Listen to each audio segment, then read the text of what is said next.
উচ্চ মাধ্যমিক সেমিস্টার 3 ছাত্রছাত্রীদের আগামী পরীক্ষা রয়েছে শিক্ষাবিজ্ঞান বা এডুকেশনের। ছাত্রছাত্রীদের সুবিধার্থে গোটা অধ্যায় অর্থাৎ তোমাদের যে অধ্যায় রয়েছে সেখান থেকে বাছাই করা প্রায় 200টি এমসিকিউ উত্তর সহ আজ এই ভিডিওতে বলবো। কম করে এই 200টি এমসিকিউ যারা মনে করছে এখনও কিছু পড়োনি তাদের জন্য অনেকটা বুস্টার হতে চলেছে, একটা রিভিশন ক্লাসের মতো। এখান থেকে তোমরা অনেকটাই কিন্তু কমন পাবে। ভিডিওটা সম্পূর্ণ দেখতে হবে। আর যারা এডুকেশনের আমাদের গোটা সিলেবাসের নোটসের ভিডিও দেখেনি, যেটা আমরা পিডিএফ সহ এনেছি, বা এবিটিএ টেস্ট পেপারের গোটা টেস্ট পেপারের সমাধান যেটা একটি ভিডিওর মাধ্যমে এনেছি, বা বোর্ডের যে নমুনা প্রশ্নপত্রটি আছে সেটা যদি দেখে না থাকে, এই ভিডিওর ডেসক্রিপশানে আমি একটি প্লেলিস্টের লিঙ্ক দিয়েছি এডুকেশন সেমিস্টার 3 বলে, সেখানে গেলেই তোমরা সমস্ত ভিডিওসগুলো পেয়ে যাবে এবং দেখতে পারবে। আমি চ্যালেঞ্জ করে বলছি ওখান থেকে তোমরা একদম 100% কমন পাবে। আগামী দিনে প্রত্যেকটা পরীক্ষার আগে এই রকমের সাজেশান, রিভিশন ক্লাস, পাশাপাশি মক টেস্টের ভিডিও পেয়ে যাওয়ার জন্য যদি চ্যানেলটিকে এখনও সাবস্ক্রাইব না করা হয়ে থাকে, তোমাদের কাছে অবশ্যই অনুরোধ রইল চ্যানেলটিকে সাবস্ক্রাইব করে দিয়ে পাশে থাকা বেল আইকনটাকে ক্লিক করে দেওয়ার জন্য, যাতে আগামী দিনে কোনো রকমের ভিডিও এবং আপডেটস তোমাদের আর মিস না হয়। তো চলো শুরু করা যাক আজকের ভিডিওটি। দেখো, রিভিশন ক্লাসে আজকে তোমাদের প্রথম প্রশ্ন, বিশ্ববিদ্যালয় কমিশন গঠিত হয় উত্তর 1948 খ্রিস্টাব্দের 5ই নভেম্বর। 2 প্রশ্ন, বিশ্ববিদ্যালয় কমিশনের সভাপতি হলেন উত্তর ডক্টর সর্বপল্লী রাধাকৃষ্ণন। 3টা, গ্রামীণ উচ্চশিক্ষা জাতীয় পরিষদ গঠিত হয় উত্তর 1956 খ্রিস্টাব্দে। ইউজিসি এর সম্পূর্ণ নাম হলো উত্তর ইউনিভার্সিটি গ্র্যান্টস কমিশন। স্বাধীনতা লাভের পর প্রথম শিক্ষা কমিশন হলো উত্তর রাধাকৃষ্ণন কমিশন। এনসিআরএইচই এর সম্পূর্ণ নাম কি? উত্তর National Council for Rural Higher Education. DPI এর সম্পূর্ণ নাম উত্তর ডাইরেক্টর অফ পাবলিক ইনস্ট্রাকশন। বিশ্ববিদ্যালয় মঞ্জুরি কমিটি প্রতিষ্ঠিত হয় উত্তর হয়ে যাবে 1945 খ্রিস্টাব্দে।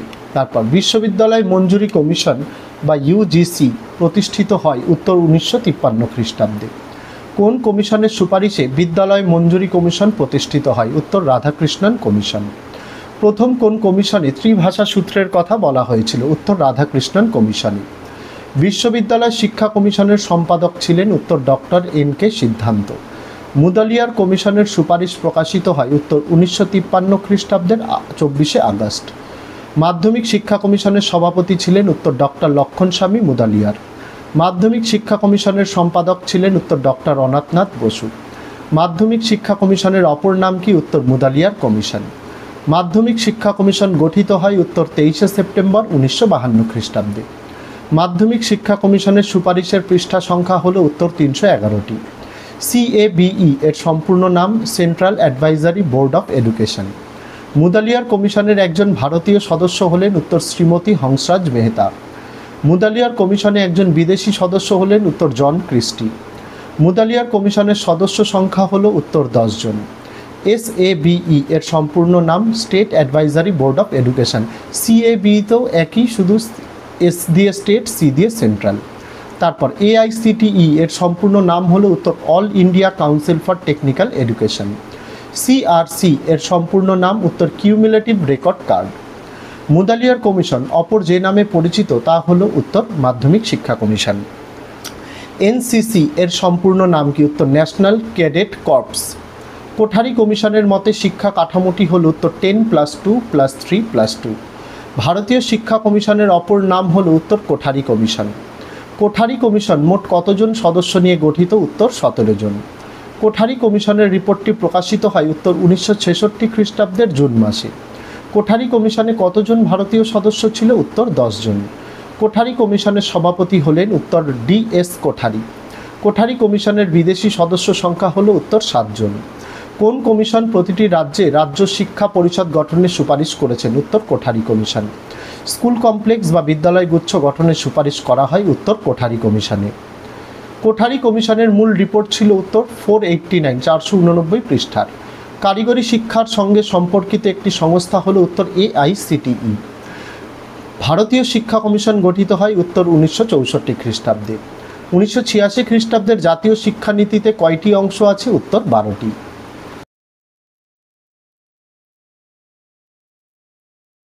41 প্রশ্ন, ইসিসিই এর সম্পূর্ণ নাম কি? উত্তর early childhood care and education. POA এর পুরো নাম কি? উত্তর প্রোগ্রাম অফ অ্যাকশন। তারপর জাতীয় শিক্ষানীতিতে সাধারণ শিক্ষা কাঠামোটি হল উত্তর 10+2+3। 1986 খ্রিস্টাব্দের জাতীয় শিক্ষানীতি যে নামে প্রকাশিত হয় উত্তর challenge of education a policy perspective. Operation ব্ল্যাকবোর্ডের উদ্দেশ্য হল উত্তর প্রাথমিক শিক্ষার পরিমাণগত ও গুণগত মান উন্নয়ন। ডিআইইটি এর পুরো নাম district institute of education and training. NCTE এর পুরো নাম কি উত্তর National Council for education and training. SCERT এর পুরো নাম কি state council of educational research and training. ভারতের জাতীয় শিক্ষার সংস্থাটি হল উত্তর এআইসিটিই। নবোদয় বিদ্যালয়ের অপর নাম উত্তর পেস সেটিং স্কুল। ইগনু কবে প্রতিষ্ঠা হয় উত্তর 1985 খ্রিস্টাব্দে। ইগনু এর পুরো নামও চাই, পুরো নামটা বলে দিই, Indira Gandhi national open university. চাকরি ও ডিগ্রির সম্পর্ক বিচ্ছেদকরণ উক্তিটি কোন জাতীয় শিক্ষানীতিতে করা হয় উত্তর 1986 সালের জাতীয় শিক্ষানীতি। তারপর নবোদয় বিদ্যালয়ে নবম শ্রেণী থেকে শিক্ষার মাধ্যম উত্তর হিন্দি অথবা ইংরেজি। নবোদয় বিদ্যালয়গুলি পরিচালিত হবে উত্তর কেন্দ্রীয় মাধ্যমিক শিক্ষা বোর্ড দ্বারা। তারপর সুসংহত শিশু বিকাশ কর্মসূচি কোন স্তরের শিশুদের জন্য নেওয়া হয়েছে উত্তর প্রাক শৈশব। তারপর এআইসিটিই এর পুরো নাম উত্তর all India council of technical education. তারপর অপারেশন ব্ল্যাকবোর্ড যে শিক্ষানীতিতে বলা হয়েছে তা হলো উত্তর জাতীয় শিক্ষানীতি 1986। তারপর স্বশাসিত মহাবিদ্যালয় স্বীকৃতির কথা কোন কমিশনে বলা হয়েছে উত্তর জাতীয় শিক্ষানীতি 1986। তারপর জাতীয় শিক্ষানীতি 2020 কোন শিক্ষাবর্ষে বাস্তবায়িত হয় উত্তর 2023-24। তারপর এসআইওএস এর পূর্ণ নাম কি উত্তর state institutes of open schooling. তারপর অঙ্গনওয়াড়ির শিক্ষাকাল কত বছর উত্তর 3 বছর। তারপর সংবিধানের কত নং ধারায় নারী শিক্ষার কথা বলা হয়েছে উত্তর 15 এবং 16 এ অথবা ক নং ধারায়। তারপর 1961 খ্রিস্টাব্দে নারী শিক্ষার প্রসারের জন্য কোন কমিটি গঠিত হয়েছিল উত্তর হংস মেহতা কমিটি। তারপর আইসিডিএস এর সম্পূর্ণ নাম কি উত্তর ইন্টিগ্রেটেড চাইল্ড ডেভেলপমেন্ট স্কিম। তারপর নারী শিক্ষার প্রসার ও উন্নয়নের জন্য পশ্চিমবঙ্গে কোন প্রকল্প গৃহীত হয়েছে উত্তর কন্যাশ্রী। তারপর স্বাক্ষর ভারত মিশন কর্মসূচি কত খ্রিস্টাব্দে গৃহীত হয় উত্তর 2009 খ্রিস্টাব্দের 4ই সেপ্টেম্বর। তারপর 2021 খ্রিস্টাব্দের হিসাব অনুযায়ী ভারতে গড় সাক্ষরতার হার কত উত্তর 77.70%। তারপর ভারতের কোন রাজ্যে নারী সাক্ষরতার হার সবচেয়ে বেশি উত্তর কেরল। তারপর ভারতে নারী শিক্ষার পথ প্রদর্শক কাকে বলা হয় উত্তর সাবিত্রীবাই ফুলেকে। তারপর জাতীয় গ্রামীণ শিক্ষা মিশন কত খ্রিস্টাব্দে গৃহীত হয় উত্তর 2009 সালে। তারপর বেটি বাঁচাও বেটি পড়াও স্কিম কত খ্রিস্টাব্দে গৃহীত হয় উত্তর 2015। তারপর ভারতীয় সংবিধানে কত খ্রিস্টাব্দে অস্পৃশ্যদের তপশিলি জাতি বলে অভিহিত করা হয় উত্তর 1950। তারপর কাদের এক্সটেরিয়র কাস্টস বলা হয় উত্তর তপশিলি জাতিকে। তারপর অস্পৃশ্যকে হরিজন বলে অভিহিত করেন উত্তর গান্ধীজি। তারপর সরকারি চাকরিতে তপশিলি জাতির জন্য কত শতাংশ সংরক্ষণের নীতি গৃহীত হয় উত্তর 15%।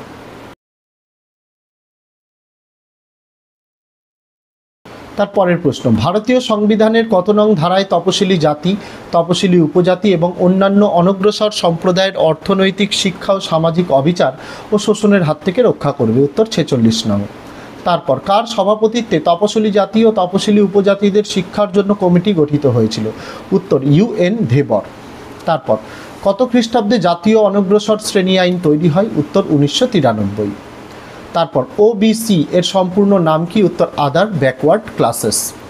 তারপর সংবিধানের কত নং ধারায় রাজ্যগুলিকে সামাজিক ও শিক্ষাগত দিক দিয়ে অনুন্নত মানুষের জন্য বিশেষ ব্যবস্থা নিতে বলা হয়েছে উত্তর 15 4 নং ধারায়। তারপর মন্ডল কমিশনের মতে ওবিসিদের প্রকৃত অবস্থা অনেকটা কেমন প্রকৃতির উত্তর স্যান্ডউইচের জেলের মতো। তারপর ইডাব্লিউএস এর সম্পূর্ণ নাম কি উত্তর ইকোনমিক্যালি উইকার সেকশন। তারপর 2019 খ্রিস্টাব্দের 103তম সংবিধান সংশোধনে ইডাব্লিউএসদের জন্য উচ্চশিক্ষা প্রতিষ্ঠান এবং সরকারি চাকরিতে কত শতাংশ সংরক্ষণের কথা বলা হয়েছে উত্তর 10%। তারপর ভারতীয় সংবিধানের কোন অধ্যায়ের কত নং ধারায় সাম্যের অধিকারের কথা বলা হয়েছে উত্তর 3য় অধ্যায়ের 14 থেকে 18 নং ধারায়। তারপর ভারতীয় সংবিধানের কত নং ধারায় 14 বছর বয়স পর্যন্ত সকল শিশুকে অবৈতনিক সর্বজনীন বাধ্যতামূলক শিক্ষাদানের কথা বলা হয়েছে উত্তর 45 নং। তারপর national committee on women's education কত খ্রিস্টাব্দে গঠিত হয় উত্তর 1958। তারপর বর্তমান ভারতে নারী সাক্ষরতার হার কত উত্তর 70.3%। তারপর এমিল গ্রন্থের লেখক কে উত্তর রুশো। তারপর মাতৃভাষাকে মাতৃদুগ্ধের সঙ্গে কে তুলনা করেছিলেন উত্তর রবীন্দ্রনাথ। তারপর শান্তিনিকেতন প্রতিষ্ঠা করেছিলেন উত্তর রবীন্দ্রনাথ। তারপর শিক্ষার হেরফের গ্রন্থটির রচয়িতা হলেন উত্তর রবীন্দ্রনাথ। তারপর শ্রীনিকেতন শিক্ষণ প্রতিষ্ঠা করেন রবীন্দ্রনাথ। শিক্ষার বাহন রবীন্দ্রনাথ। রবীন্দ্রনাথের মতে শিক্ষার মাধ্যম হওয়া উচিত মাতৃভাষা। রবীন্দ্রনাথের শিক্ষা চিন্তার সর্বশ্রেষ্ঠ অবদান কি? বিশ্বভারতী বিশ্ববিদ্যালয়। রবীন্দ্রনাথ ঠাকুর কত খ্রিস্টাব্দে বিশ্বভারতী প্রতিষ্ঠা করেন? উত্তর 1921 খ্রিস্টাব্দে। তারপর আমি একজন ভারতীয়, প্রতিটি ভারতীয় আমার ভাই, এই উক্তিটি করেন উত্তর বিবেকানন্দ। তারপর রামকৃষ্ণ মিশন প্রতিষ্ঠা করেছিলেন উত্তর বিবেকানন্দ। তারপর এডুকেশন ইজ ম্যান মেকিং বলেছেন বিবেকানন্দ। তারপর ওঠো জাগো এবং লক্ষ্যে পৌঁছানো না পর্যন্ত থেমো না, এই কথা বলেন উত্তর বিবেকানন্দ। তারপর যদি তুমি ঈশ্বরকে খুঁজে পেতে চাও মানুষের সেবা করো, উক্তিটি করেছেন বিবেকানন্দ। তারপর কোন শিক্ষাবিদ ত্রিভাষা সূত্রের ওপর গুরুত্ব প্রদান করেছেন? উত্তর বিবেকানন্দ। তারপর বিবেকানন্দের জীবন দর্শনের ভিত্তি কী ছিল? উত্তর বেদান্ত দর্শন। তারপর নৈতালিম শিক্ষা প্রবর্তন করেছিলেন উত্তর মহাত্মা গান্ধী। তারপর গান্ধীজির শিক্ষা পরিকল্পনা প্রকাশিত হয়েছিল উত্তর হরিজন পত্রিকায়। তারপর হস্তশিল্পকে কেন্দ্র করে শিক্ষা ব্যবস্থা গড়ে তুলেছিলেন উত্তর গান্ধীজি। তারপর নৈতালিম শিক্ষার আরেক নাম হলো উত্তর বুনিয়াদী শিক্ষা। তারপর সর্বোদয় সমাজ প্রতিষ্ঠা করতে চেয়েছিলেন উত্তর গান্ধীজি। তারপর গান্ধীজিকে কে মহাত্মা উপাধি দিয়েছিলেন? উত্তর রবীন্দ্রনাথ। তারপর 3Hs বলতে গান্ধীজি কি বলেছেন? উত্তর হেড অ্যান্ড হার্ট। রুশো কোন ধরনের দার্শনিক ছিলেন? উত্তর প্রকৃতিবাদী। তারপর দ্য সোশ্যাল কন্ট্রাক্ট পুস্তকের লেখক কি? উত্তর রুশো। তারপর ডেমোক্রেসি অ্যান্ড এডুকেশন পুস্তকটি কার লেখা? উত্তর জন ডিবি। তারপর নিচের কোনটি শারীরিক প্রতিবন্ধকতার মধ্যে পড়ে না? উত্তর অটিজম। তারপর নিচের কোনটি অস্থিগত প্রতিবন্ধীর উদাহরণ নয়? উত্তর মুক ও বধির। তারপর শিক্ষাক্ষেত্রে মানসিক প্রতিবন্ধী শিশুদের শ্রেণীকরণের স্বীকৃত মানদণ্ডকে কি বলা হয়? উত্তর বুদ্ধাঙ্ক। তারপর আইকিউ এর সম্পূর্ণ নাম কি? উত্তর ইন্টেলিজেন্স কোয়েশিয়েন্ট। তারপর যে সকল ব্যক্তির আইকিউ 20 একক এর কম তাদেরকে কি বলা হয়? উত্তর নির্বোধ।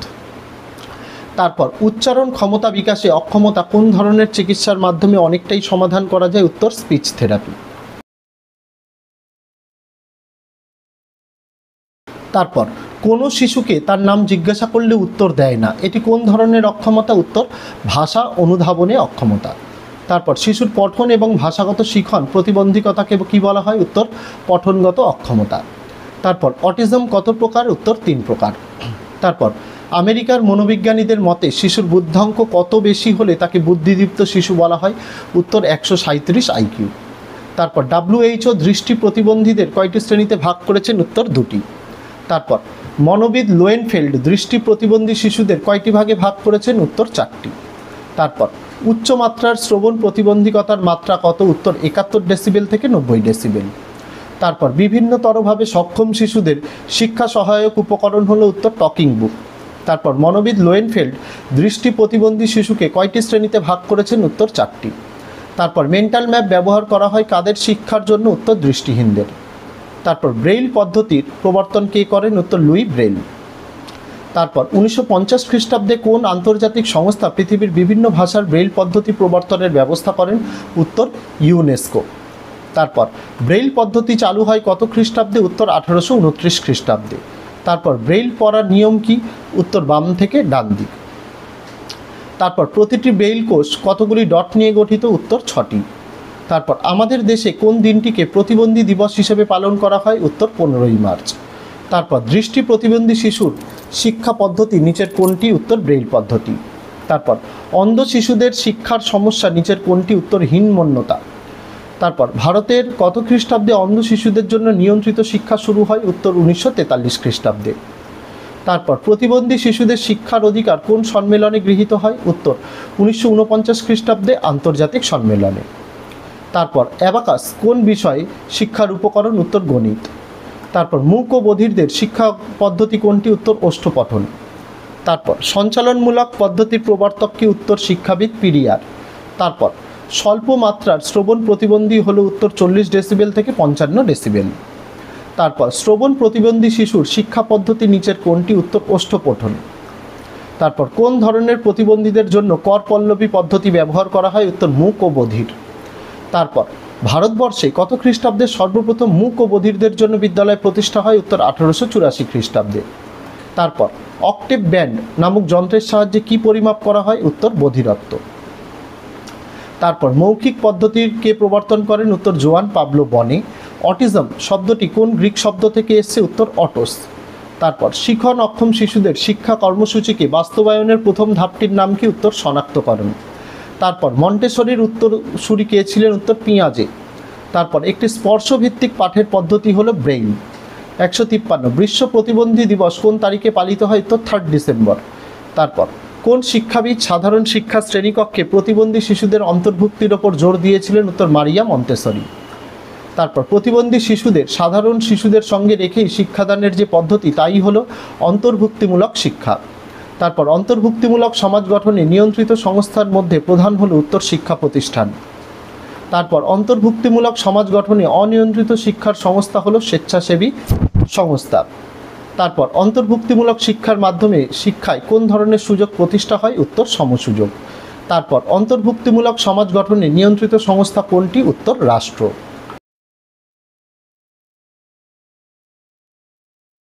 তারপরে 160 থেকে প্রশ্নগুলো আর বলে দিচ্ছি না, না হলে আরও 5-7 মিনিট ভিডিও দেরি হয়ে যেতে পারে। আমি ধীরে ধীরে তোমাদের দেখিয়ে দিচ্ছি, তোমরা একটু একটু করে পজ করে দেখিয়ে নাও। 30-35টার মতো প্রশ্ন আছে, তোমরা একটু করে পজ করবে আর এই প্রশ্ন উত্তরগুলো একবার করে দেখে নেবে। খুব সহজ সহজ প্রশ্ন তোমাদের জন্য রয়েছে। আগামীকাল সকালেই তোমাদের জন্য কিন্তু একটি মক টেস্টের ভিডিও আসতে চলেছে, যেখানে তোমরা তোমাদের প্রস্তুতি কতটা সেটা কিন্তু তোমরা নিজেরাই যাচাই করে নিতে পারবে। আমি যেহেতু সিলেবাসে তো অনেক প্রশ্ন আছে, কিন্তু সকল প্রশ্ন তো এখন তোমাদের শেষ মুহূর্তে দেওয়া সম্ভব নয়। সকল প্রশ্ন তো আগেই আমি ভিডিও মারফত গোটা সিলেবাসের নোটস এনেছি। সেই ভিডিওগুলি এই ভিডিওর ডেসক্রিপশানে প্লেলিস্টের লিঙ্ক দেওয়া, সেখান থেকে তোমরা কিন্তু দেখে নিতে পারো। এই ভিডিওটি আমি কেন দিয়েছি? সেই সকল ছাত্রছাত্রীদের জন্য যারা কি পড়বে সেটাই বুঝতে পারছে না, বা কতটা পড়বে, কোনটা ইম্পর্টেন্ট পড়বে বুঝতে পারছে না, তাদের জন্য এই রিভিশন ক্লাসটা মোটামুটি 195-96টি প্রশ্ন নিয়ে এসেছি, যাতে পড়ে তাদের অন্তত 15-20 নম্বর এখান থেকে উঠে যায়। মূলত পাস মার্কসটা যাতে সকলেরই ওঠে সেটা সুনিশ্চিত করার জন্যই আমি এই ধরনের রিভিশন ক্লাস তোমাদের জন্য নিয়ে আসি। যেহেতু ভিডিওগুলো অনেক লেন্দি হয়ে যায়, তোমাদেরও অনেকটা টাইম কনজিউমিং, তাই লাস্টের 30টা প্রশ্ন আমি তোমাদের দেখিয়ে দিচ্ছি। তার জন্য তোমাদের কাছে কিন্তু আমি আন্তরিকভাবে ক্ষমা প্রার্থী, না বলে দেওয়ার জন্য, কারণ তোমাদের জন্য মক টেস্টের প্রশ্নপত্রও রেডি করতে হচ্ছে, পাশাপাশি আবার 11-এরও পরীক্ষা চলছে, সকলেরই তো নোটস আমাদের তৈরি করতে হবে। সেই জায়গায় দাঁড়িয়ে হোপফুলি আমার এইটুকু সমস্যা তোমরা বুঝবে, তোমাদের কাছে চিরকৃতজ্ঞ থাকবো। তোমরা ভালো করে পড়াশোনা করো, তোমরা পড়াশোনা করে ভালো রেজাল্ট পেলে তবেই আমাদের জীবনে কিন্তু আসল শান্তি। ফ্রি পিডিএফের কথা কেউ বলো না, পরীক্ষার আগে ফ্রি পিডিএফ দেওয়া পসিবল না, কারণ ভিডিওটা দেখা কম্পালসারি, আমি ওরকমভাবে করতে পারবো না। তাই পরীক্ষার আগে আমি কখনোই কাউকে কিন্তু ফ্রি পিডিএফ দিই না। যা ফ্রি পিডিএফ দেওয়ার পরীক্ষার 1 সপ্তাহ 2 সপ্তাহ আগে লাস্ট দিয়েছি, এখন শুধুমাত্র রিভিশন ক্লাস যেগুলো মনোযোগ সহকারে করতে হবে। তো আজকে ভিডিওতে এটুকুই ছিল ছাত্রছাত্রীরা। দেখা হচ্ছে তোমাদের সঙ্গে আগামী দিন অন্য কোনো বিষয়, অন্য কোনো ভিডিও নিয়ে। ততদিন সকলে ভালো থেকো, সুস্থ থেকো।